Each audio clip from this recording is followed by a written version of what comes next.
Jill and Stacy show. I'm surprised I got invited back to Boone County. Last time I spoke was about a year ago. The people were breaking down in tears. Seriously, if you were at that meeting, you know what I'm talking about. But I'm kidding. I'm glad to be here. I'm glad to be with you. A lot has changed across the country. The number one most important thing that's changed is we have figured out how to fix this. But the problem is most people don't know it. And so that's why I'm doing this every day. Since December 2020, I remember telling my wife, honey, I'm going to set aside my income, and for 6 months we're going to save the country, and then be back to work.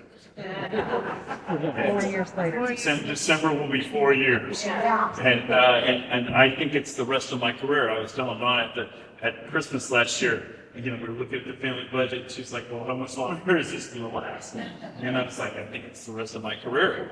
And she looked at me dead in the eye, and she said, that's all right, honey, this is your calling. So like, what, 43 years ago, she's a good one. I got a good one. So anyway, I'm happy to do it. Now, what I want to do is I want to catch you up. How many of you heard me speak in person before? Half. Okay, good. So I don't have to do a whole lot of introductory stuff, but I can put a little history in there just to kind of catch you up. And the reason I want to tell you history is I want you to understand what I've learned. Because when I started this fight 4 years ago, I had a different mindset than I do today. And Einstein said the definition of insanity is doing the same thing over and over again and expecting a different result. Okay, and so what I find around the country is most people that care about election integrity are doing all the wrong things. Over and over and over again. Everywhere I go, it's crazy. So I want to take you through a little bit of history because I want to catch you up to where I am in my thinking and what I've been doing across the country that's working. I tried a lot of things that aren't working at the beginning, just like all of us, but I have the advantage over you is that I do it every day, so I'm learning faster, if that makes sense. So I'm going to catch you up to what's working around the country. So that will be my first part of my talk. I guess it makes sense to plug in the remote control. Huh?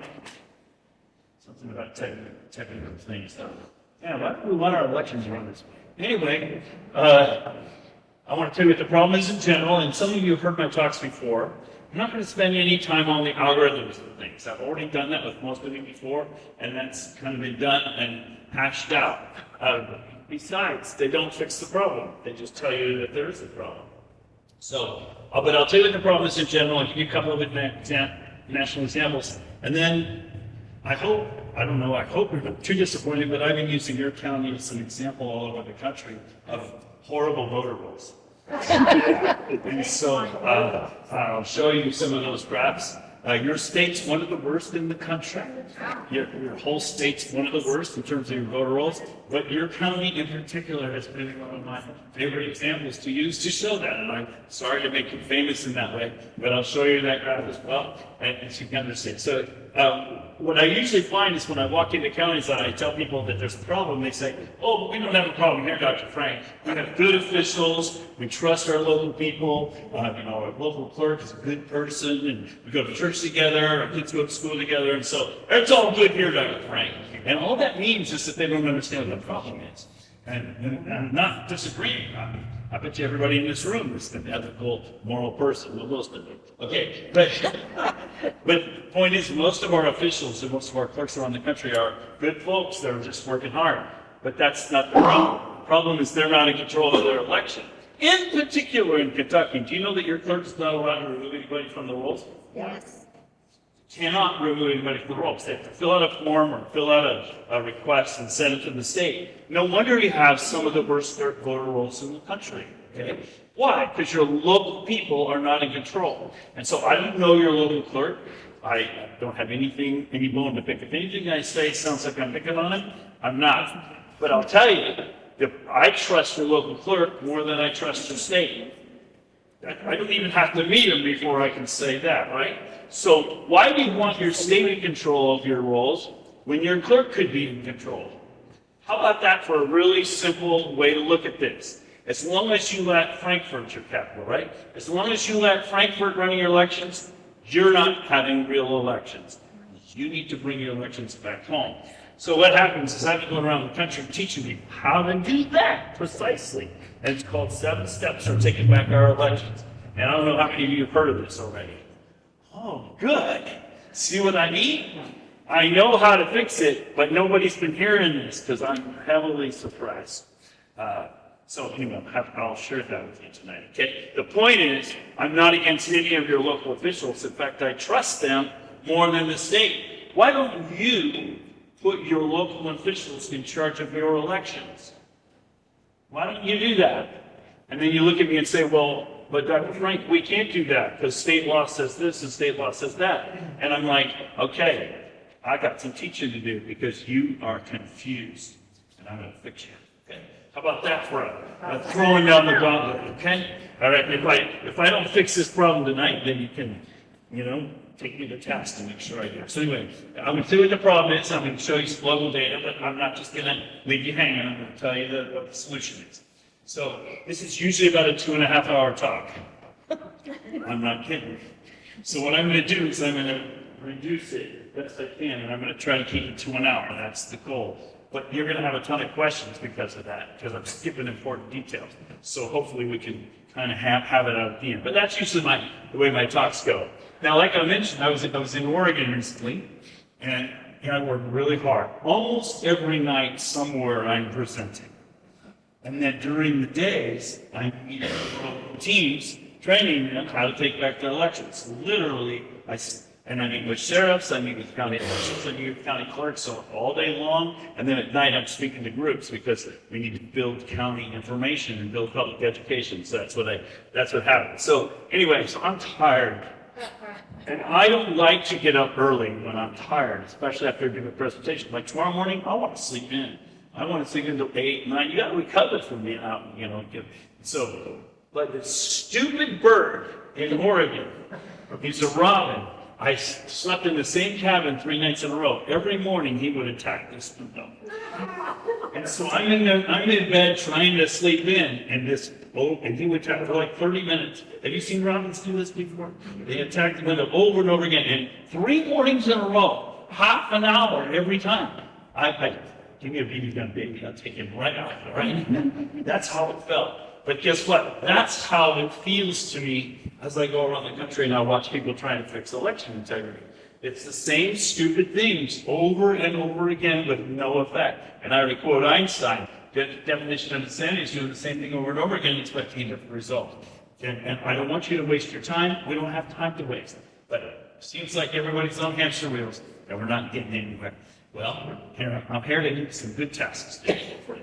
So anyway, the 7 steps in a nutshell, and this is a 2-hour class, just this, okay? So I can't do this tonight, but I'll just give it to you in a nutshell. How about that? Is you get connected. Why? Because by getting connected, you don't have to relearn all the lessons. My father always used to tell me, smart people learn from their mistakes. Wise people learn from other people's mistakes, okay? So you get connected because you want a collective wisdom that we're learning all around the country. They call me the Johnny Appleseed of election integrity. Getting connected, so you don't have to relearn the same lessons that the rest of us are learning, right? Okay. Step 2 is get organized. And the reason you got to get organized is because you have to think of this as a war.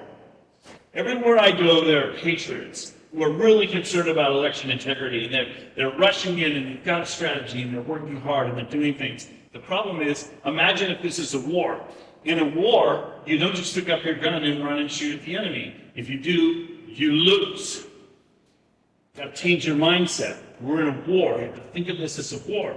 And if you're not working together, you're going to lose. The enemy has been organizing for decades. You're up against a formidable enemy. So you need to form a war council. So that's getting organized. And I have 7 people on the team, but really it's 7 core categories.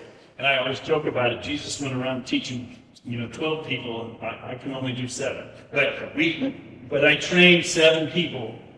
You got to have at least 7 people on your team, and I have people all around the country that call me. In fact, I've done 3 training sessions in the last 3 days online with people Zoom calls. After I meet them in person, I follow up and we continue training.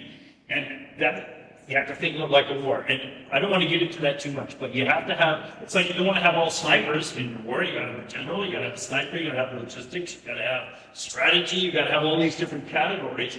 In a war, you have to think of it that way, you need that. So that's the war council. Then you implement a plan, and that's a local plan. And that depends on your local conditions. For example, this is a very red county. Okay, so we're gonna have a different strategy than, say, in Maryland, where it just came from. Okay, every place has different strategy that fits the lay of the land. When you're fighting in France, you fight differently than when you're fighting in Spain, than when you're fighting in Germany. Everywhere you fight is a different strategy and defense. Let me just ask you a rhetorical question. You have a good sheriff here? Yes. If you went to your sheriff and showed him that the elections had fraud in them, would he interpose on your behalf and say we don't have to use the state systems? Then he's not a good sheriff. Right. If the governor said you had to turn in your guns, would he say no, you don't? Yes. Okay, well then he's a good sheriff in that way, right? So the point is, the sheriff's job is to defend the constitutional rights of their citizens. Police swear an oath to enforce the laws of the state and of the city. Sheriffs swear an oath to defend your constitutional rights. It's their job to interpose, to stand between you and the tyranny of government. And right now, your government is tyrannically stealing your elections from you. So you have to take that back. Okay, so that's an idea of how local nuance affects the strategies we use. All right, and then there's a lot of work to do. And I noticed that you're doing some door knocking. That's great. We need to do some door knocking. Let me just tell you a little story about some door knocking. I don't like to do mass canvassing in my work. When I teach you how to fix your elections, we do targeted canvassing. Let me give you an example. It just came from St. Louis. I was there last Tuesday. St. Louis, I give people a copy of their voter rolls and I show them how to look at them and which doors to knock on. I give you tips. Well, they had this one lady, she was registered to vote in 1964. And she never voted again. She never voted, she just was registered. Well, she voted in 2020 absentee. It's kind of suspicious. So we sent somebody to knock on the door. And Jim's his name. He knocked on the door and she answered and her husband was with her and she said, no, we never vote. We've never ever voted ever. And he's like, okay, well, good. So this is suspicious. So he goes back to the St. Louis County Clerk and he says, I'd like to see the absentee ballot application that Miss Jones, I don't remember her name, Miss Jones turned in. So they bring out the absentee application. It's all filled out by hand. And he says, I'd like to see the registration card from 1964. So they brought out the registration card, and you look at the signature on the registration card, and you look at the signature on the application, and they're a pixel for pixel match. Wow. Okay. What kind of system allows that to happen? An electronic system where all of your voter data is given to a third party. You mean like Eric? Yes. Which you participate in. You've given away all your signatures, you've given away all your DMV data, you've given away all your tax information, you've given away all your personal information to a non-government organization, including your voter rolls, which are the dirtiest in the country. Well, not the dirtiest, within the top 5, let's say. Okay, so you've given away all the information to somebody, and all they need to do is electronically write a simple program. I'm a programmer. Once you have it written, it just runs. And you can steal all the ballots you want. I just gave you an example of one. See how this works? You say, oh, but they have to fill out an application, Dr. Frank. Right. And can you do that online? Well, yeah. Oh, then the whole thing can be done digitally. Sounds like a program to me. Sounds like a perfect computer program to me. Anyway, I'm just giving you the point. So anyway, that's the kind of work you have to do. We have to go find real fraud. Because I don't want you to go around and say, well, Dr. Frank says this, and Mr. Liddell says that, and Donald Trump says this.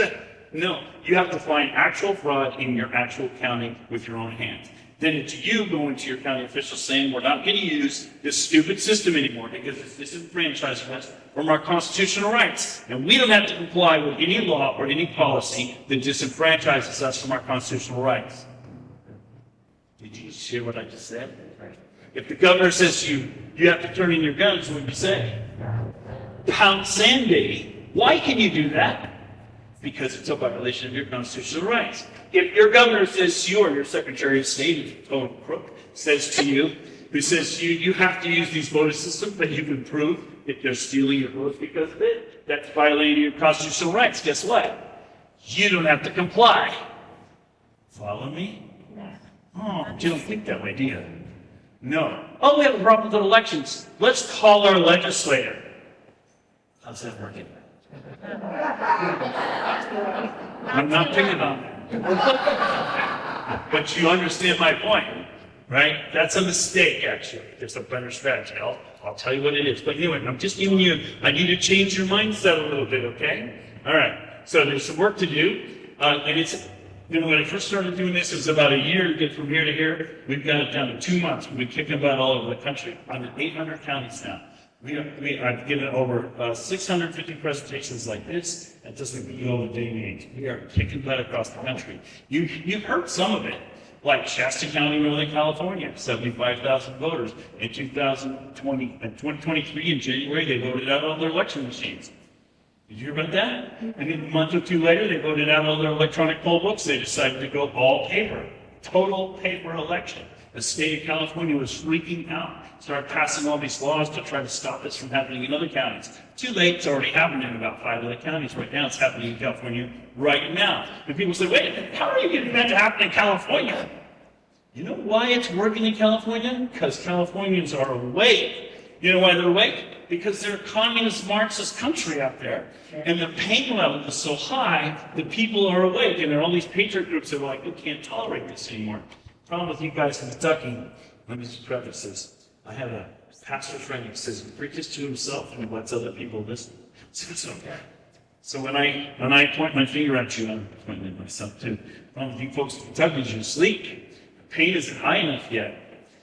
The pain level gets higher, you'll wake up and you'll engage the battle. So, when Trump loses this election, and when you lose your abortion bill, when you lose your marijuana bill, the day after that election, I want you to remember, I told you this was going to happen, okay? And I'm not discouraging you from working. I'm not discouraging you from door knocking. I'm encouraging you to get out and vote. The more you vote, the better, the easier it's to find a fraud after. But right now, I'm telling you, you're going to lose, okay? I'm sorry. I love you, but you're going to lose, okay? I'm from Ohio, right? We just had issue 1 with the abortion thing, right? Ohioans are way more conservative than that. Those elections were not determined by Ohioans. It was determined by outside influence, and that's what's going to happen to you too. It's huge. It's happening. Every state is going down one after another. Nobody's winning those races, okay? Because that's not you. That's not Boone County deciding for Boone County what Boone County wants to do. That's other, even out of the country, influences coming in and saying, we're going to change America, and this is how. Do you remember, well, I'm really on my stump tonight. I didn't even change my slides hardly. Do you remember when Soros in 2006 started what he called the Secretary of State Project? Look it up online, the Secretary of State. He started pouring in foreign money to buy every election in the country to change the Secretaries of State. They had so much success so quickly that in 2012 they started the Attorneys General Project. And by 2015 and 2016 they were doing the the sheriffs and school board project. You're advertising the school board thing. I find fraud in school board elections all over the country. It's one of the easiest ones to find, the fraud in it. It's easiest to cheat in school board elections because they're usually in the spring, the turnouts are low, and the margins are small. It's cheaper to buy a few ballots than it is to campaign. Huh. And that's why that happens. It's an interesting way to think, huh? Anyway, so got to build a movement. Let me just read this to you, and it's the quickest summary of what the 7 steps are, and then I got to move on because I just don't have time to teach you. If I get going on this side, it'll be hard for me to get back on track. I'm going to read this to you. Success in this effort begins with unassailable of evidence of local fraud obtained by your team. That evidence allows you to build a credible local movement. You won't win this battle with mere evidence. You need your citizens to engage the movement. You're not going to relinquish control of your effort to any court or any official. This is your investigation. You are fulfilling your government role as our Constitution intended. I remember the first time I met Marcy, a couple of years ago. Where are you, Marcy? There you are. She had collected a whole bunch of evidence, and I remember her telling me, I'm running up to the Secretary of State of Ohio and I'm going to show him how'd that work out. That wasn't me. Was it you? Nope. Am I confusing you with somebody else? I think so. I'm confusing you with somebody else. Sorry. You're right. Wouldn't surprise me. But somebody in Boone County, though, did a whole bunch of canvassing, got a whole bunch of evidence, and said, I'm taking it to the Secretary of State. And I was like, why? Well, because isn't that what we do?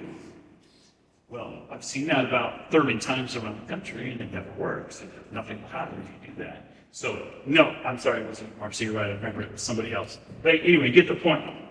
We have been conditioned our whole lives. Oh, you have a problem? Call the legislator. Wrong. You have a problem? You fix it. You are the government. These guys represent you, but you're the government. We, the people, are the sovereigns.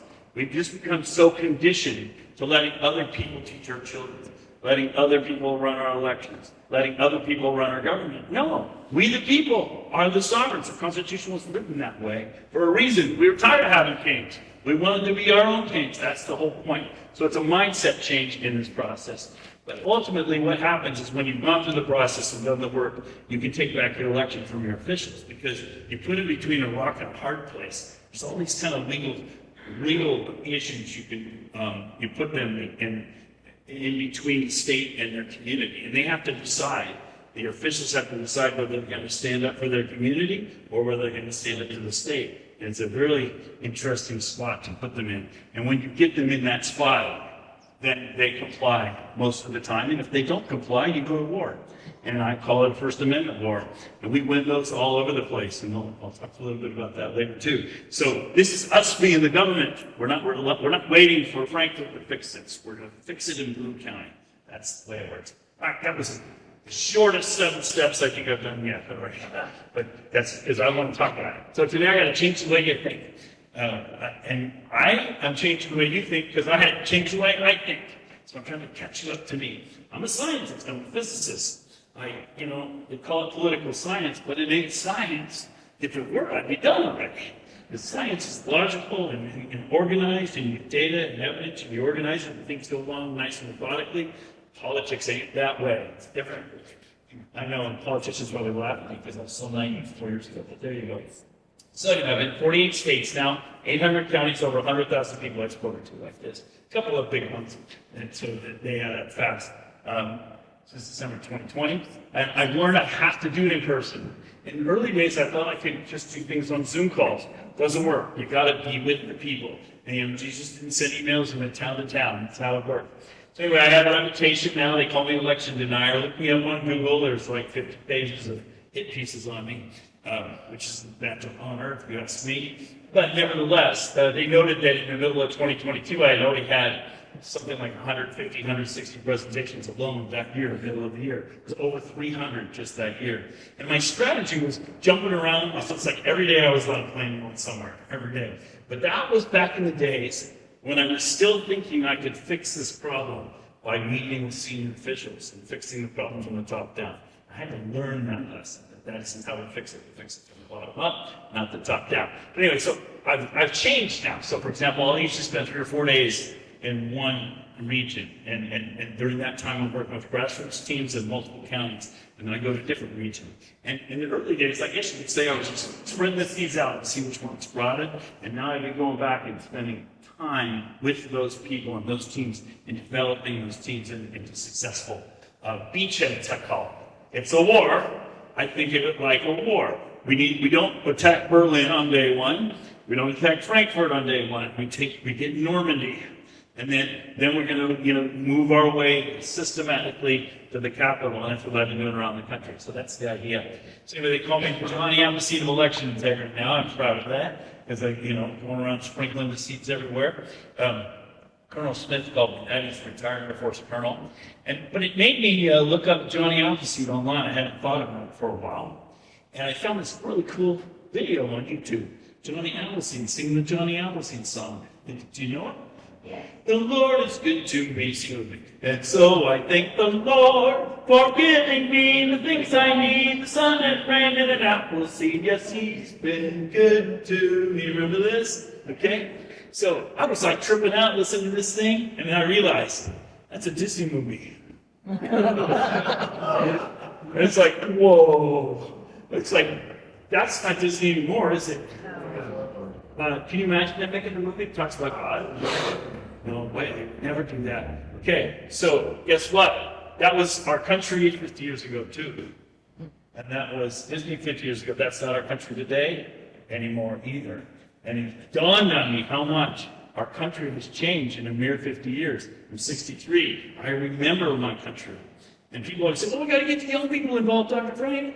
No, that's a waste of time. They don't get it. They don't understand. We know what we've lost. I was talking in a church in Lexington, Massachusetts last year, and about 250 people in the audience, and on one side there were a whole bunch of Chinese people. I went to them and I said, hey, you know what all these Chinese people do here? And they said, well, we're all immigrants from China. We all came through the Cultural Revolution, and we left China to escape communism. But everything that happened to us back there is happening to you here now. You just don't know it, Americans. You wake up. Okay? And a month later, I was in Southern California, and a bunch of Cubans told me the same thing. So kids don't get it, but people that have been through it get it. We remember the way our country was. The Chinese remember what they went through. So it's like they're highly motivated because it's in their soul. I have 3 kids. Nellie's my oldest, is 26. She has Down syndrome. She just loves everybody. She even hugs politicians. Right? She just doesn't know better. Again, but I'm kidding. But then my middle boy, Daniel, he's studying for ministry. He's 24. And my youngest son, Derek, he's a church pianist up there in Cincinnati. And so we have a lot of work. They're good Christian, fine Christian men, very conservative, and probably will vote for Trump. I don't know because I don't. I know because it's. But the point is, it's like I don't enforce it on them. You know what I'm saying? They're good Christian, traditional, conservative guys. And they believe everything I say, but they don't get it. Think about it. They grew up in the age of Obama. Okay? And so to them, this is the world. They don't understand. No, this isn't the way the world has to be. This is the way the world could be. They just don't relate. So I always show this because I want you to realize you're the problem. We were the ones on duty when this happened. I was with General Flynn a couple months ago at a big event, and he was saying to the people in the audience, he said, all you people 60 and older, you think you're going to enjoy a nice quiet retirement? You're wrong. He says, you've just been drafted. Okay? You're the ones with the time and resources to fix this problem, and you were the ones on duty when the problem happened. What are you going to do? Leave this problem to your children and your grandchildren? No. You made the mess. You fix it. Okay? And so that's us. We're the ones that have to fix this problem. All right. I'm rambling now. Anyway, I got the Johnny Appleseed election there. I already told you about California. Tremendous success out there because they're awake. I'm a scientist. You guys knew that already. I'm almost a terrorist. You knew that. Okay. I got started in Pennsylvania because Doug Mastriano wanted to do a full audit of their election, and I was invited to be on that team of 6 people that did the audit in Pennsylvania. And if you remember my longer story, I'm keeping it a little short because I'm going to get to the new stuff. The first thing we found is that in the state of Pennsylvania, they counted 765,000 more ballots than people who voted. 765,000 more ballots were counted than people who voted. And when I mentioned that, people always like, that's crazy, that can't be right. But you remember when that USPS contractor was driving 200,000 ballots from New York into Pennsylvania. Those were fully completed ballots, signed in envelopes, ready to drop in. Those were not completed by Pennsylvania voters. Those were filled out in a ballot and went to New York and were delivered. So that's 200,000 out of 765. So that makes that number believable, right? Okay. The other thing is I was working in Montgomery County with Kathy Barnett on her election that was screwed up, and I was trying to help her fix it. And I told that story to you before, how before the election, 6 weeks before, the voter rolls grew in Montgomery County from 500,000 up to 550,000 all in one day. And then all those people voted, and then all those people were removed within a month. But because I had full access to the logs, we could see who was doing this. And we figured out there were 32 non-government organizations that had access to the voter rolls that were manipulating them across the state. We showed all that evidence to the legislature. I was expecting them to go, oh no, we made a huge mistake. We got to decertify our election. And no, they said, oh no, our voter rolls are dirty. We're going to throw them out. We're going to create new voter rolls. That's what they said. I was shocked by that. And later, when they hired a firm to rebuild the voter rolls, and then Zuckerberg bought that firm, then I realized that instead of me saving the country, I gave them all the evidence to cover up. Yeah. And it made me so mad. And I was mad at them at first, But as I look back at it now, I think I was more mad at myself for being so naive. To think that I could show them evidence and they would do the right thing. And all I did was just give them the evidence to cover up. So anyway, that's a longer story I told, but I'm just kind of quickly going through. That's how I got involved in this. When the Supreme Court threw out our cases from Montgomery County, I was in 2 of the 4 of those. Catherine Barnett called me up and said, I give it up, Dr. Frank, I'm not going to fix my election, but I'll introduce you to Mike Lindell, who I met last week at CPAC. He's still hot to trot, and sure enough, a long story, but I ended up flying down to Memphis, and he filmed a movie about me called Scientific Proof. It's an hour long. Basically, I prove the elections can't be real. If you do calculate it, people always say, what are the odds? Frank, so I go, okay, I finally sat down and calculated it. It's about if you took all the atoms in the universe and you pick 10 of them at random, that's the odds that the election is real in 2020. And have to pick the right 10 out of the entire universe. It's preposterous. It cannot be real. And I've given you those talks before. But there's all this math involved in that.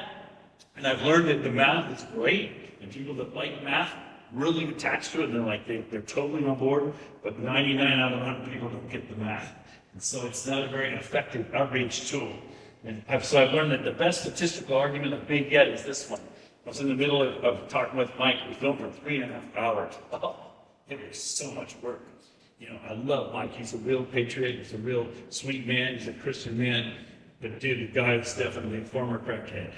And he has the worst EDD ever. And I tell you, I can joke about it because I love him. I spend weeks and weeks with him. I slept in his house. I know this guy. He's a good brother. But I got to tell you, teaching him was really hard that day. Because every time I would show him something, he'd be like, oh, what that means, he'd go off on a rant for like 15 minutes, and I'd have to rope him back in and get back on track again. 3.5 hours and I was exhausted. And by the end, I was showing him a graph from Ohio, and I said, see this red curve, see that black one? That ain't natural, buddy. And I just moved on. And that's definitely my best statistical argument yet. Okay? And it was an elite moment. I didn't want to go into the technical description. Because everybody relates to that. You all were watching the election on election night, and you watch it, and suddenly you went, something's not right. That ain't natural. You knew something was wrong in your gut, and that's true. Something wasn't natural about it, and then I exposed that. Anyway, but in those days, he was all focused on his electronic evidence he had. I was given the math evidence. He had another 30 minutes of our interview in this movie. This is where we focused on the machines. And then this was our mindset at the time. If we could just get the Supreme Court case, we could overturn the election because we've got really good evidence. We also have national level whistleblowers that nobody knows about yet because they need federal whistleblower protection to make it come out. So that's why Mr. Lindell has tried so hard for so many years to get a Supreme Court case. We tried twice. The Secretaries of State led that first one. Mike led the second one with the AGs, with the Kerry Lake appeal. We were trying to get something into the court because we get into court, we can get all this other evidence in, and which is why they're never going to let it get into court, which is what we're up against the problem. That was what, with the Tina Peters situation. People would ask me about it, and I'd say there's no way they're ever going to let that case go to trial.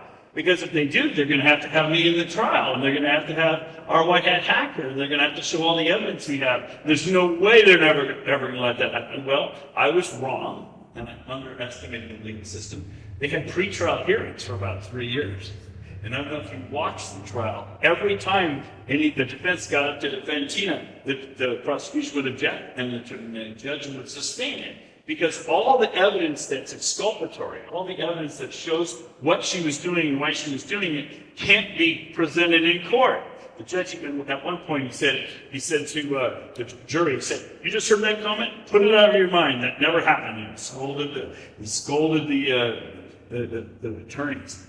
Problem is that, okay, I'm going to tell you a short story, really short. So when I first met with her in April of 2021, I sat down and showed her that we're fraud in her election, and she kind of already suspected. What do I do, Dr. Frank? I said, you've got to get backups of all your machines. She didn't know how. Long story short, her IT department couldn't do it. The local computer guy couldn't do it. So I sent her a white hat hacker, a federally licensed person who's allowed to do this. And he went in and did backups of everything. Why didn't he testify in the case?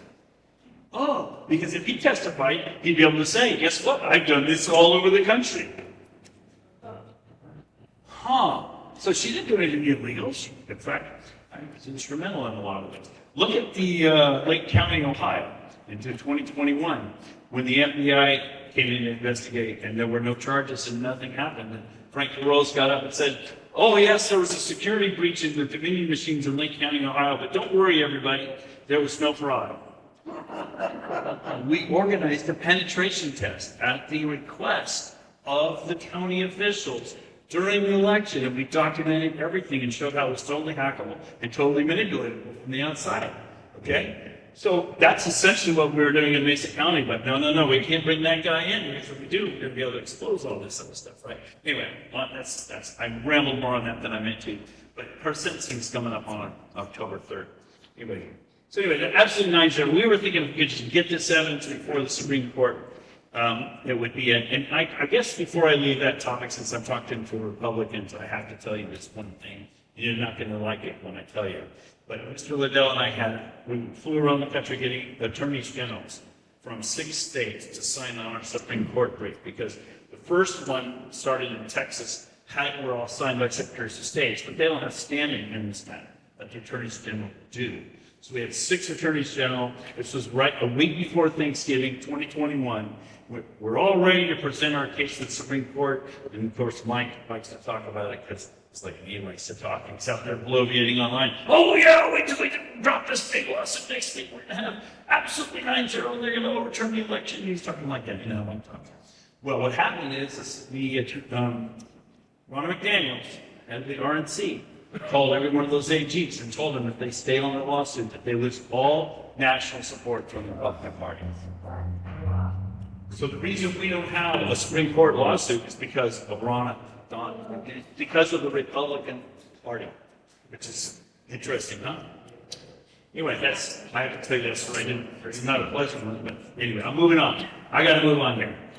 So I did an event up in Ohio recently with Patrick, and he said, he introduced me as Dr. Frank reverse engineered the algorithms, or using to cheat our elections, something like that. I thought that's the best description of my work I've heard yet. But then he said something I think is more useful. He said there are a dozen tools in their cheating toolbox, and they use whichever combination of tools works best in each situation. And I thought that was a good way to look at it. Some people say death by 1,000 cuts. Just get my clock going so I can see how I'm doing. All right. How about I go 20 more minutes? Think I can make it? Maybe it might be 30. I talked too long already on this other stuff. All right. So the point is, there are 12 tools. So it's like you go to your doctor, and he says you got a dozen tumors. Okay, what do? Take them suckers out, right? He says, oh, but we can only get these 4 out, and this one's too expensive, and all this. Oh, you're dead. Yeah. You either have to take out the tumors or not. There isn't really a halfway measure of this there. And that's the problem in our elections. There's so many ways to cheat. If you don't address them all, whatever you don't address is going to be used. And that's the problem we're in. So some of you might have seen that when Mr. Trump asked me to be his keynote speaker for his first rally after being out of office. And he said, Doug, I want you to, Dr. Frank, so he said, Dr. Frank, I want you to explain to the country, explain to the world how my elections were stolen. So I've been involved in the beginning in a lot of this all around the country. But in those days, I was still thinking I could save the country with math. I was explaining the math. See, this cannot be a real election, everybody. And I remember when I walked up to the microphone on Saturday afternoon, and it was 80 degrees, and people had been standing in the hot sun all day, standing room only, 21,000 people listening to rock and roll, drinking beer. And thinking, I just wasted my week of my life because I'm going to try to teach these people math. But I got to tell you, it was an excellent presentation. The total audience was totally hanging on my every word. Next day they made memes about me, so it was very successful. The bad thing about that is I was too successful. So I went around the country teaching everybody math, thinking that's how I was going to fix the problem. And that's not, and that in Mesa County, one of my first big events out there with Tina Peters. New Yorker did Hey Kids Saw Me. It's funny, very effective mathematics there.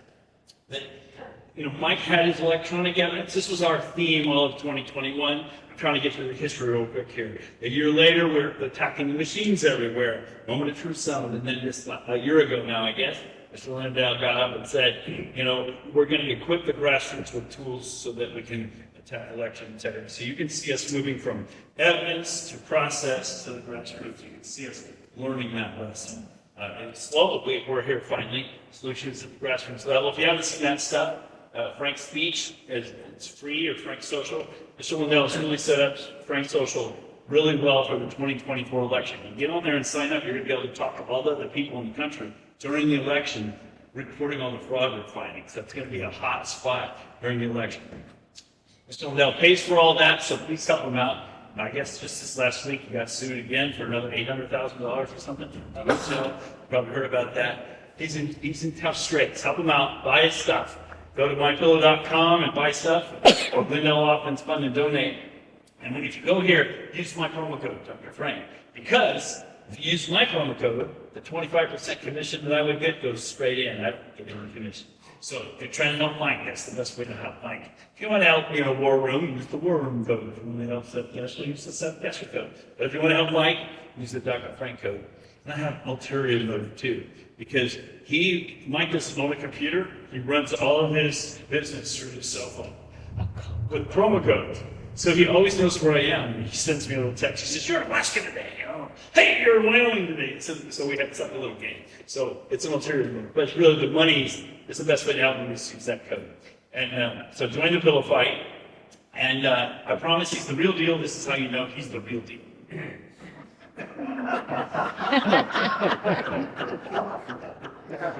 If that doesn't convince you, this one might. So I was at Trouble in the Country, people said, "Well, do you know these people?" Yeah, I get to spend a lot of time with them. I've met Trump too. He's also the real deal. This is how you know he's the real deal. He's the real deal too. Isn't that funny? I thought you lived in Springfield. Holy man. All right, I think I got you caught up. Let me just give you one example of a national example of what the problem is. And I'll show you a little bit of Kentucky, and then I'll go over the solution what we've done. Okay. But it's really a longer presentation. So if you want to get involved in this, make sure to sign up with Marcy. Sign up, and we'll get you all equipped. Do the 2 hours in with you and get you going on the 7 steps if you'd like. I'm free. I don't charge anything, so I'm not selling anything here. I'm just trying to get you cross-pollinating and doing Johnny Appleseed here. Okay. All right, so the problem in general is that in every state in America, elections are not centrally controlled. It's not just Kentucky, it's just worse than Kentucky, okay? Because in most states, the clerk, like West Virginia, next door, their clerks can add and remove people from their rolls. Most states can't. I would say 45 at least can add and remove. Your clerks can't. It's interesting. It's no wonder your rolls are a disaster, but elections are centrally controlled. I'll just give you one example. I've shown this one before, so some of you might have seen it, but it's just so compelling. I had a private meeting with Speaker Boss. A citizen set it up, and it was me, Sean Smith, and John Eastman. Sean was there to show how hackable the machines were. I was there to summarize all the fraud we found so far. And then John Eastman was a constitutional scholar. He was there to say, okay, now that you know you got fraud, here's your authority as a legislator. Your legislators have plenary authority over your elections. The Secretary of State does not have the authority. The legislature has the authority. It's a big deal. So, if you don't like John Adams, complain, move to these guys. Be nice. Okay. Because they're good guys, I know. But the point I'm making is, so Sean did a great job. He showed that the machines are hackable, and then I was about halfway through my presentation. The Speaker Boss interrupted me. He said, "Dr. Frank," he says, "I just don't believe we have as much fraud in our elections as you say." I said, "Why do you say that?" He says, "Because we did recounts in our 3 largest counties, and all the recounts came out right." And so I said, "Sir, it doesn't matter how many times you count the cash in the register. It doesn't matter how many times you count the cash in the register. What matters is how many of the bills are counterfeit." Think about the 200,000 ballots coming from Pennsylvania, coming into Pennsylvania from New York. You can count those by hand, you can count those machines, You can count them in on one leg. I don't care how you count them. And people are always saying, oh, but Dr. Frank, paper ballots, that'll fix the problem. Like in Georgia and Arkansas, they don't have paper ballots. They just touch on the machine and that's it. There's no paper trail. Paper ballots, that'll fix it. No, that's just one tumor. Oh, let's get rid of the machines, that'll fix it. No, that's just one tumor. There are 12 tumors. You've got to take them all. And all of those tumors require your eyes on the problem in real time during the election. The only solution to having a clean election is to have your eyes on every part of the process. You control the rolls, you control who gets a ballot, you control how the ballots are counted, you report how the ballots are reported. You have to be the ones doing it. Remember what Stalin said? Stalin said, it's enough that the people have an election. It doesn't matter who casts the ballots. What matters is who counts the ballots. Okay? And are you counting your ballots? No. No, in fact, your legislators passed a law, not you, passed a law that says that you can't even take the ballots out of the box afterwards to double check. It's against the law. It's crazy. You're not in control of your election that bad. Anyway, I think I've told you enough about that. I just give you that example because it's such a good one. But let me just show you one crazy example. About a third of the states follow this pattern, where right before the elections, this is from 2009 up to December 2021, right before the election, the rolls suddenly surge, people vote, they take them out. That's 2012, 2014, not so bad. 2016, the rolls spilled right back up. And then after the 2016 election in Wisconsin, the voter rolls, 25% of the people were removed from the rolls. And then they filled right back up in time for the 2020 election. And I was testifying before their legislature in 2021, and I showed them this, and Speaker Ross was there, and he said, well, Dr. Frank, he says, those three counties, they have a lot of turnover. I said, okay, well, what about Omega County? And nobody had ever seen that before, because that's 3 days of my work, and I'm a technical geek, and I love doing that. And that takes tons of work to call every county and get month-to-month data for all those years. It was a lot of work for me to do that. This made the cover of their newspapers for the next several days following, because they were being told in the state of Wisconsin, we can't have whites front here, because every county runs their own election. That's like, to me, that ain't natural, buddy. Okay, so that's not the only state that behaves that way. Wyoming, the most conservative in the country, for example, I'm just going to go fast. This is every one of their counties. They have the same problem. And they're the most conservative. 8 out of 9 people are Republicans. They voted 3-1 they're more MAGA than anybody else. They voted for Trump. But that's their elections. When I showed this to their county clerks across Wyoming, they were like, what? They didn't even know what was happening to them. So what I've learned is I'm going around the country meeting with clerks. The clerks themselves don't even know. They log into a state system. They're at a computer. They use the state system to manage the rolls. They never even download their own copy of their own rolls and look at their own rolls. They just use the state system. So if they don't see a lot of change in the numbers, they don't know that there's a lot of stuff going on in the background. And so what do? I download the voter rolls all the time, month to month sometimes, and compare name to name, who's being added and who's removed. I'll just show you one example of that. I got to go fast here because I'm taking too much time. I'll come back to that. Let's see. So your rolls are illegal. I posted this online almost 2 years ago now. Almost. Time flies. So here's your voting age population. Since 2017 to present, this blue curve, about 3.5 million people voting age in Kentucky. And this red line is how many people registered in your rolls. Notice the first thing is that 2017, the rolls are growing faster than the population. Right? And then right before the election, there's this nice little bump, and you had 105% of your people registered in your state. 105%. That's pretty bad. And then there's this thing, and that's what judicial watch sued you in 2019, because really this is the 18 million number population. This is down here somewhere is your actual eligible voters. And so they said you had more, and they won the lawsuit. They've been going around the country, they win every one of these lawsuits, everywhere they go. And then the ACLU countersued, and you had to put those people back in the rolls. So you cleaned up the rolls and then took them out. So that's kind of a waste of time to have lawsuits, and if you're expecting the lawsuit to fix the problem. The lawsuit's handy because the lawsuit tells everybody, yes, your voter rolls are illegal. That's been proven in court. So now Dr. Frank gets in a wackadoodle for saying that. And it's real, it's proven in court. But it didn't fix anything, did it? Okay, so that's the problem. And now it's not just, it's I mean, Kentucky, this is, every one of these red counties has more people in their voter rolls than people. This is when I did this 1.5 years ago. So 72 of the counties have, including Boone, you have 112% of your people registered.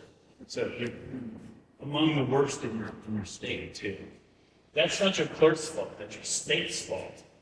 You know. So anyway, I just wanted to see. And it's not just, a lot of the times people say, well, yeah, Frankfurt, sure, you know, and they talk about, well, yeah, the big blue counties. No, you're a red county, okay? It's all over your state. It's a central problem. It's not just a local problem, that's the point. Now, in LA last year, Judicial Watch sued in February, won the lawsuit. In Los Angeles County, California, had to take out 1.2 million people out of their voter rolls. And I downloaded the rolls constantly. And 2 months later, I noticed that the voter rolls were completely full again with new non-voter voters. The same thing happened in several counties that I was monitoring in Pennsylvania. So I like telling people, stop trying to clean your voter rolls. That's like trying to clean your kids' room.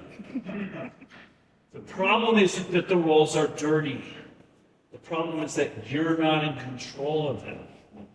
Get control of the rolls, then clean the voter rolls. As long as somebody else is in control of your voter rolls, you're wasting your time. I can hack into your voter rolls from Ohio and make them dirty again with a mouse click. So you'll spend weeks and months going through your voter rolls trying to clean them, and somebody else can just go click, make them dirty again. Now, while I'm here, because I got to get to the solution, I didn't even start the solution, sorry about that. Here's Boone County. This is since 1980 to present. By the way, these graphs are on my Rumble channel. You can download them. They're free in high resolution. This is your voting age population since 1980. We used to be up about 40,000, now it's up around 100,000. Your voting age population. This is your voter rolls, and you notice it tracked pretty nicely. And then right in here it started taking off, and now you went right past your population. That's not your clerk doing that. That's your state system doing that.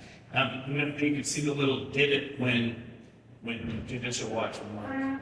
What this red curve is showing you month to month. So some states go up, down, up, down, up, down. Other states churn, it's called. They just kind of keep climbing, and there are people being added and removed continuously, and so you don't see them separately. It's continuous. And you'd be surprised. I hadn't run the churn for your state, but I've run it in many states. I just came from Maryland, and the county that I was in is the most conservative county in the state, and it's churned 50% in 3 years. What that means is 50% of the names in the rolls are new in 3 years. I just came from Nebraska, 30% of the names in 3 years are new. Every single county is 30%. It's crazy. It's like, that's not the local clerks doing that. That's the state control of the voter rolls. That's the problem. Anyway, so you can see your voter rolls are dirty. Here's your voting pattern. I'm showing you how many people voted in each election. And it looks like 2018 you started having some big issues. So that was that big election with your governor. Yeah. But anyway, I don't want to spend more time on it. I just want to show. So this is from you guys have seen this graphic before. This is the one that I was featuring in this was Adele's movie. The blue curve is your population by age, and the black curve is who is registered to vote in your county by age. So obviously you have more people than you have people. You have more people registered than people. The red curve is who voted in the 2020 election. And what I discovered and what I talked about in the past, and I'm going to talk about it tonight, is the ratio between the black and the red is they look very similar. And because of that, if I assume that every county in Kentucky votes exactly the same, proportionally like that, then I predict that light blue curve. So you vote like all the other counties in Kentucky. The rural ones, the big ones, the small ones, you vote like every other county. Well, wait a minute, how could you? You're not the same as every other county, all right? And so that's what this correlation coefficient is. If this is around a 0.6, 0.7, I believe it, but it's a 0.995. If it was a 1, it's perfect. Well, you can still see it's ridiculous. Anyway, if I make that a same assumption and go over to Ohio, it doesn't work. And so it's the way I proved in the early days that every state was centrally controlled, because all I had to do was look at one county and I could predict all the others. And so I could use this curve here and predict all the others in your state, but I don't know which one I chose. It's been a while. But anyway, so we were complaining about how dirty the voter rolls were. So Adam said, I'm going to clean the voter rolls. Remember 2 years ago, was that kind of? Yeah. You want me to show you how we cleaned it in blue for you? So this is some of the same data. The blue, you recognize the population. The black, you recognize that curve. The upper red curve, you recognize. This gray curve is your new voter rolls after he cleaned it. Oh my God. And what's interesting is in the voter rolls, it says who voted in the election. So I know every person that you took out, whether they voted or not. So what I did is I showed you that here. This red curve is who voted in the 2020 election by age. And this lower red curve is who is still in the rolls who voted in 2020 by age. So wait a minute. How much did this go down? About the same amount as that. He took out people who voted. He's not taking out inactive voters. He's taking out people who voted. Follow me? Isn't that interesting? And you'll say, oh, I can't take out the inactive voters. We have federal law. That's BS. Excuse me, but I grew up in the language range. I know what that is. All right, but anyway, I just wanted you to see that. So he's not cleaning the rolls. Okay? That's just a nice, quick way to show. And I've done this for every county in the state, too. All right. How about if I end there and say, that's the end of the problem. I need to show you the solution, right? Because otherwise I'm keeping you all night. And I promised I would go fast, and I'm taking too long. I'm taking way too long. All right, already told you that, already told you that. Solution is you got to have local control. You got to vote with omnitional paper. All right, so let me show you. This is something that none of you've seen this before. All right, and I said some of this in the beginning, so I can go fast. You have to think of it like we're at war. If you're not thinking of it like you're at war, you've already lost. Okay? And General Flynn's been going around the country telling everybody for a decade that we're in a fifth generation war. Fifth generation war is how you take over another country without firing a shot. He's an expert at this. He's been doing that in other countries his whole career. Okay? And it's like now they're doing it to us, and we're like asleep, we don't even know. And I like Trevor Loudon. His solution, by the way, is local action for national impact. But local action is the solution. Or John Mills, he says secure your county and the nation will follow. I don't want you to attack the state. I want you to fix your county. Or one of my favorite super moms, Tony Shoup, she says education is key, but the fix is local. Don't try to fix Frankfurt. Let them worry about that. You fix Boone. That's the solution. And if we can get a couple of counties to fix themselves. You remember Yuri Bezmenov defected from Russia 40 years ago. And he told us exactly what our country was going to be like. It's shocking that he predicted us remarkably accurately. And Trevor Loudman, I was traveling with him recently, going to be with him shortly. He goes through a checklist, and he shows we're 80% of the way through the checklist. We're right on schedule. We're following the communist plan to the letter. You have to think of it this way, because if you're not, you're losing. You've got to think of it like we're in a war. Okay, so I can think of it like a war. Now, what is our weapon, though? Our weapon is the Constitution. And the Constitution makes us kings. But everybody always likes to think of the Constitution as our list of rights, our God-given natural rights enumerated in the Constitution, right? They think of them as our rights, but this book, Chris M. Hall, she made a great speaker for you, right? She says, no. Every one of those rights is a duty.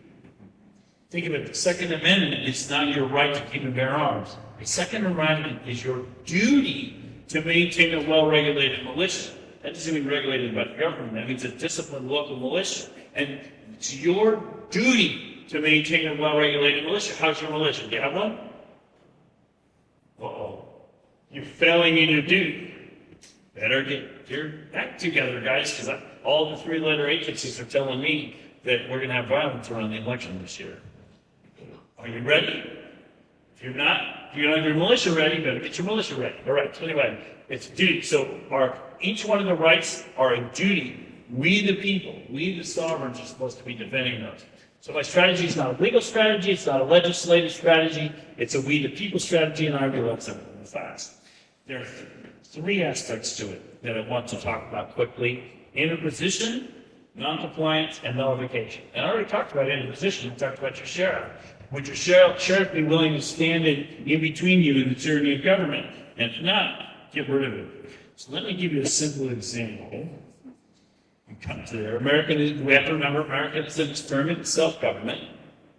You need to start being the government. You've been thinking too long, other people are the government. No one's coming to save us. We're the people we're waiting for. So let me describe this first idea of interposition. So last year, New Mexico's governor, Grisham, she says, "Oh, we had a school shooting." She says, "Enough is enough. We're going to not allow people to open carry anymore, temporarily." Well, is that constitutional? No. So you don't have to comply, do you? No. In fact, one of the sheriffs stood up, and he happened to be a Democrat, put his Republicans to shame, and he said, "I'm not enforcing that in my county. That's unconstitutional." And over the following week, about 72 other sheriffs joined in with him, saying, "We're not going to enforce that." So that's called interposition. Stand between you and the government and protect your constitutional rights. Interposition. Next, non-compliance. Not like what Jefferson says. It says that the law is unjust. Then it's not only a right to disobey it, he's obligated to disobey it. So all across the state of New Mexico, the governors said you can't wear guns. They all started wearing their guns even more. Okay, we're not going to comply. Interposition by the sheriffs, non-compliance by the citizens. Non-compliance by the citizens. Okay, and the third idea is nullification. I just happened to be there by coincidence last year when they did it. About 50 citizens with their guns on and went and stood on the Capitol steps of New Mexico and said, "Here we are, Governor. Here's our guns. Come and take them." Right? Nothing happened. Now that's called nullification. Now there's an important principle there. It wasn't one guy. If one guy had done it, what would happen? He'd be in jail. There was 50 guys and gals too. But there wasn't a leader leading them out because that's the one they'd arrest. It's 50 citizens. They didn't form a 501c3. They didn't form the Boone County Patriots Election Integrity Group. Don't be a target. You nullify as a community, not as individuals. That's the principle. See where this is going? This is such a great story. And then I'll wrap it up. So during COVID, this little Baptist church, it's in Truth and Consequences, New Mexico. It's not a great name for a town. Get in there.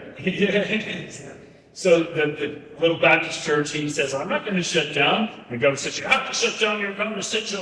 And she sent the state police down there, arrested the pastor and everything.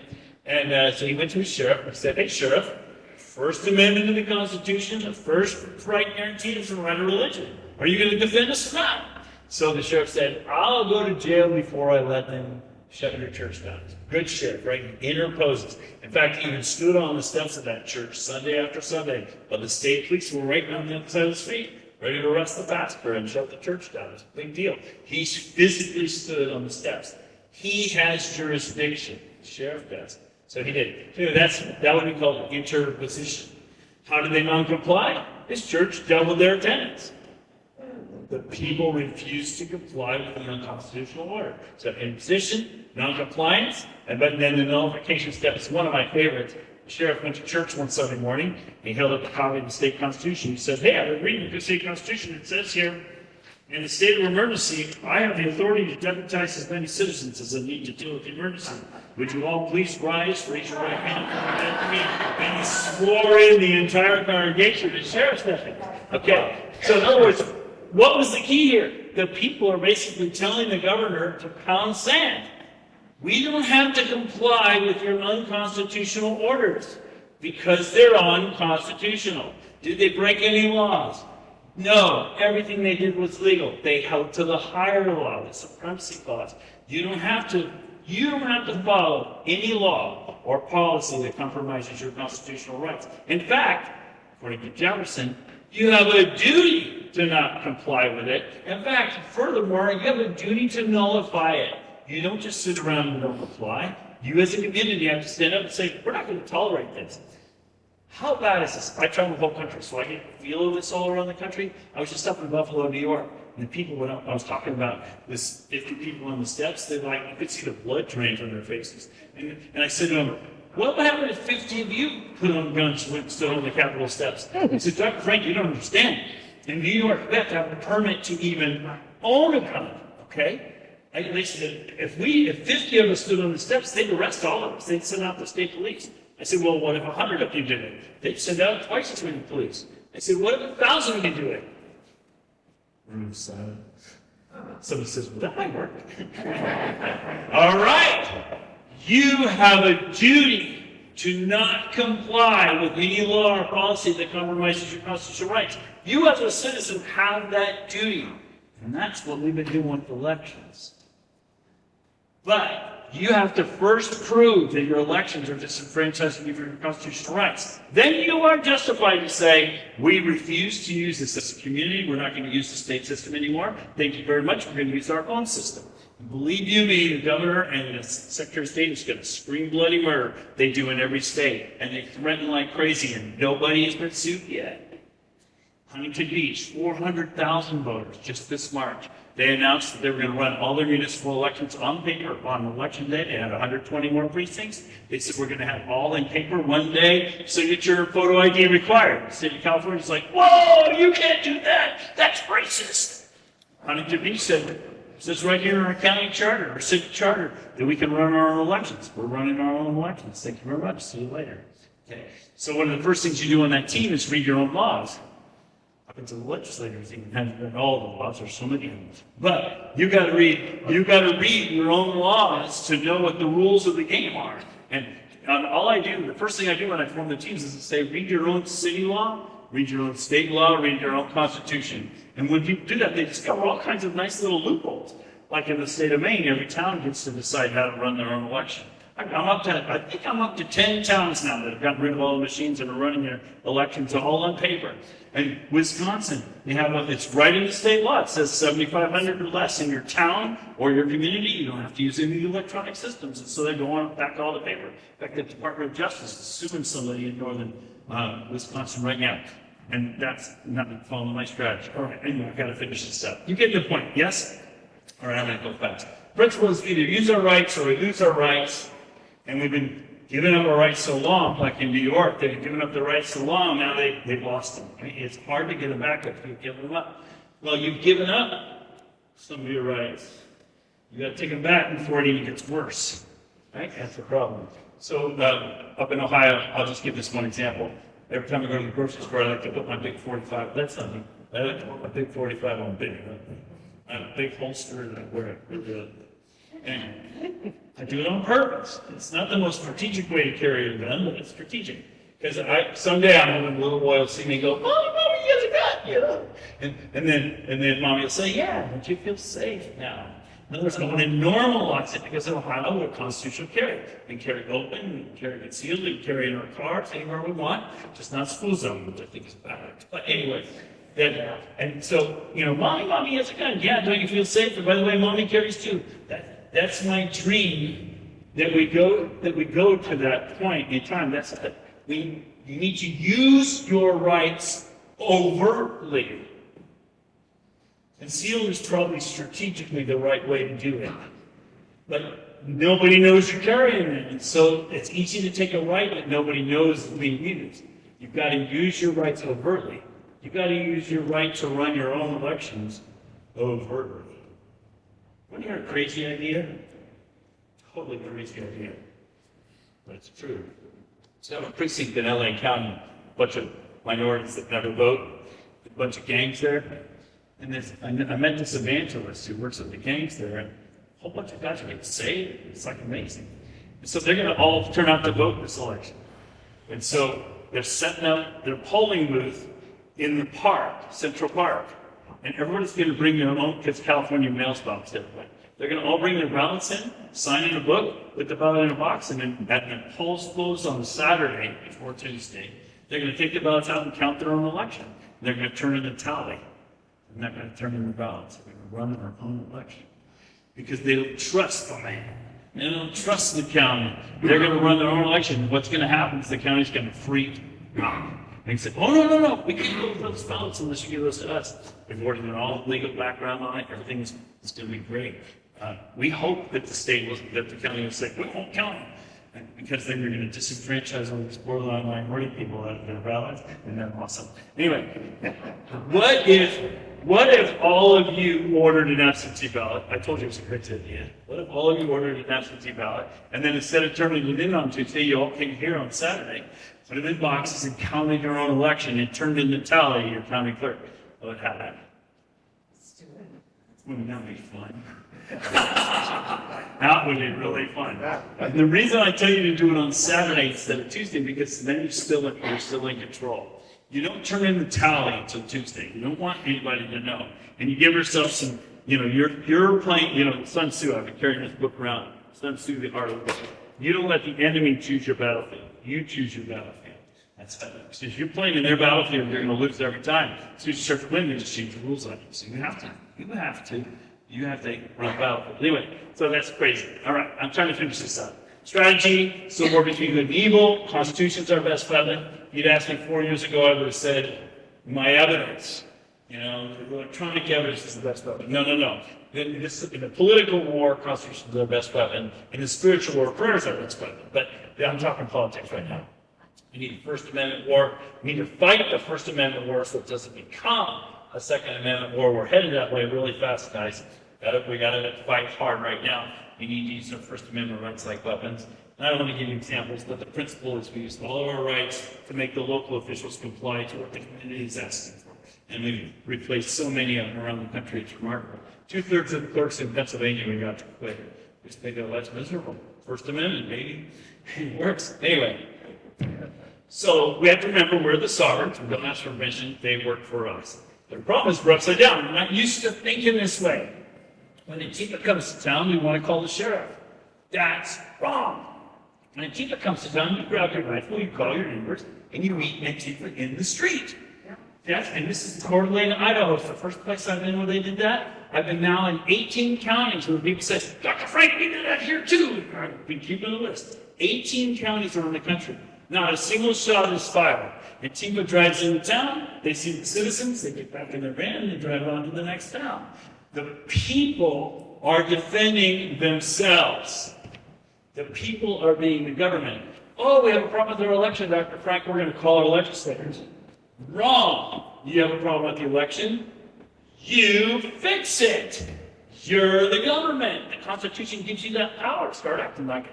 We're just conditioned out of it, aren't we? We're upside down. We always want to call Frankfurt every time. You take over your own county. That's the way this works. And I like what Sam Adams says. He says it doesn't take a majority to prevail, just an irate, tireless minority, keen on setting brush fires of freedom and want to end. That's it. When it comes to the Second Amendment, we all get it. We understand it's like intuitive to us. If the government says, come take away our guns, we always just say, pound sand, baby. We're not going to give it to you. But when they come to us and say, give us your ballots, we hand them over without a fight. What is wrong with us? Stop doing that. Take back your ballots. It's your constitutional duty to defend your constitutional voice. All right, I'll finish this story. I know. I went really fast. You tell that's about a 2.5-hour talk. So I left out a lot of juicy bits, but I gave you the core of it. If you want me to come back and work with your teams, I'm free. All right, so let me tell you the story and we'll call it a night. So I was in northern Wisconsin. They have a nice, beautiful meeting hall like this. The meeting place was a tavern. I like taverns. When you're talking in taverns, it's like everybody's in a good mood. It's good. And in 1776, that's where all the action was, right? The churches and the taverns. So that's I like the taverns. Anyway, I was leaving a tavern and finished my talk. People were like lining up to take pictures and selfies with me, and we were having a good time. And this beautiful old couple came up to me and she put her hand on my shoulder. He put his hand on my shoulder and said, Dr. Frank, we want to pray for you. I said, well, sure, I love when people pray for me. So they started praying. Well, little did I know this lady was a real prayer. Oh. And she got louder and louder and louder. And then she got super loud. All the volume came down in the town and everybody started listening. And then people started coming forward. It was like an invitation in the church, And it's like I was surrounded by about 30 people and everybody was laying hands on me. I loved it. It was totally awesome, okay? In a tavern, okay? That doesn't happen yet in a church.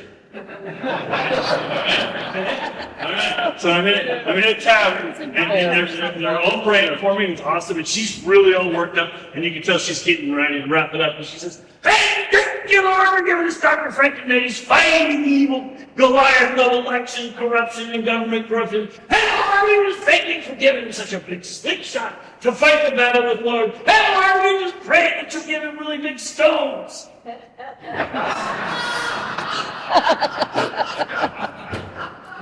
She really said it. And so, but it's like we're all in throes of prayer. And so nobody wants to laugh, right? We're all holding it back, And so she, "In Jesus' name," and then she finishes, and she opens her eyes and everyone's got a contorted face, trying not to laugh. And she looks confused, and I said, "You just ask God to give you really big stones." Everybody roars and laughs. She turned beet red. She's like, "Ooh." And it was the most beautiful, honest mistake ever.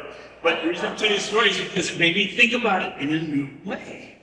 So, if you remember the story of David and Goliath, they didn't go to the battlefield to fight Goliath. He went there to bring his brothers and wives, and then bring back news back to his family. So he gets there, he discovers this is out there, and goes to talk to his brothers. And he says, "Hey, there's a guy out here insulting our God, insulting our nation.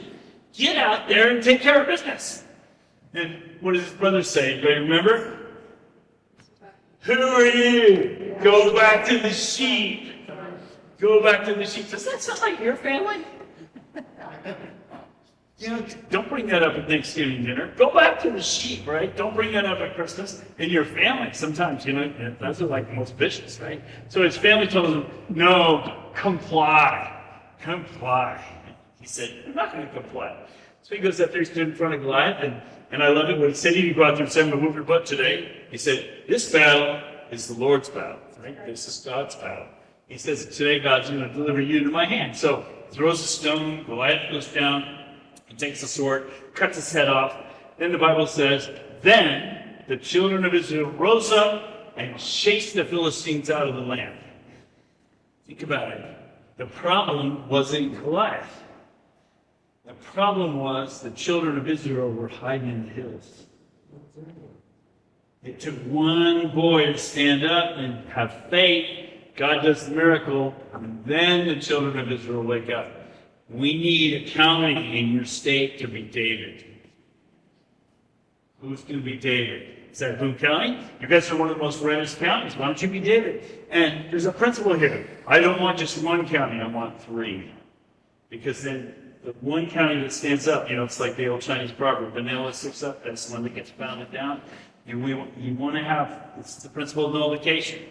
Multiple counties standing up. I call that a beachhead. I've got those in multiple states. About a dozen states I got beachheads right now. This is happening right now all across the country, except in Kentucky. Come on, guys. I just need a beachhead here, and I'm happy to make one.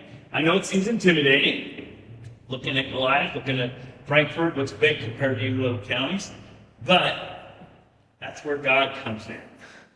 Right? That's where we have to have faith. We have to stand. If we don't stand now, we'll run our country away. It's over. Okay? We have to stand now. We have to take back our elections. All of these issues you're fighting over, marijuana, abortion, who's on your school board, all these things are downstream from your elections. If you don't take back your elections, you're giving up everything. Goliath wasn't the real problem, but he was the point. He was the thing that had to be dealt with. The bigger problem was Israel, but you had to deal with Goliath. Our elections are what we have to deal with. Everything else depends on that. Everything else is downstream of that. We have to do that. We have to find our stones.